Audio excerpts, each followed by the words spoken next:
Every day is a good day. Every moment of life is a precious moment. But still, certain tithis, vara, nakshatra, yoga, karana, and certain combinations of these are considered inauspicious. For example, Ashtami and Navami tithis, the 8th and 9th lunar days after the full or new moon day, are considered inauspicious. Why? While these tithis might be unfavorable for certain kinds of events and activities, they are favorable for other kinds of activities. No tithi can be ruled out as completely unfavorable. No tithi can be called inauspicious. It is possible for this very reason that Bhagavan took his avatars on the very tithis which are looked down upon. Now let us look at this question at a broader level. To what extent do we comply with the Vedic calendar, its predictions and prescriptions? In our Vaidika Dharma, Jyotisha Shastra includes both astronomy and astrology. While astronomy deals with the study of celestial objects and their movements, astrology helps in predicting the possible events occurring in one's life based on planetary positions and the celestial movements. Everything in this universe is interconnected, and every entity on this planet is influenced by the forces of the cosmos. When a child is born at a particular time and place, this event in creation is marked on the basis of the planetary positions at that time. Jyotisha correlates the patterns of events in human lives with the patterns of planetary movements and predicts the life patterns. We can say that the function of Jyotisha as a predictive science is to determine the favorable and unfavorable situations in human life at different periods of time. Therefore, this Shastra prophesies how one would experience his or her prarabdha karma.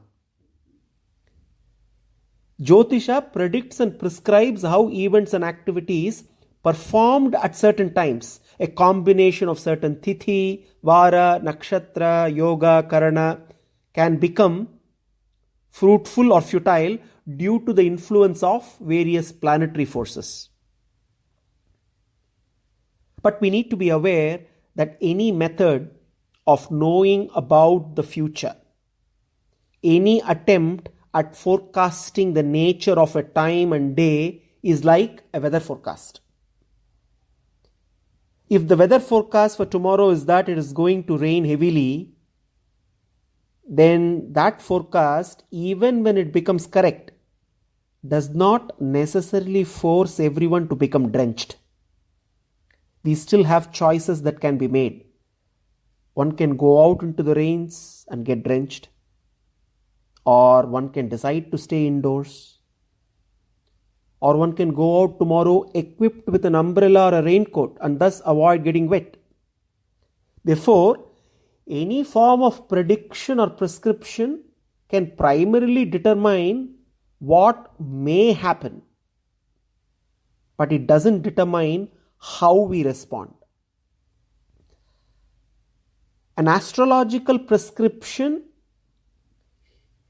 like for example a particular tithi being favorable or unfavorable, is essentially a high-level reference to what might happen due to the interplay of planetary forces. How we respond depends on the free will bestowed to us by Bhagavan.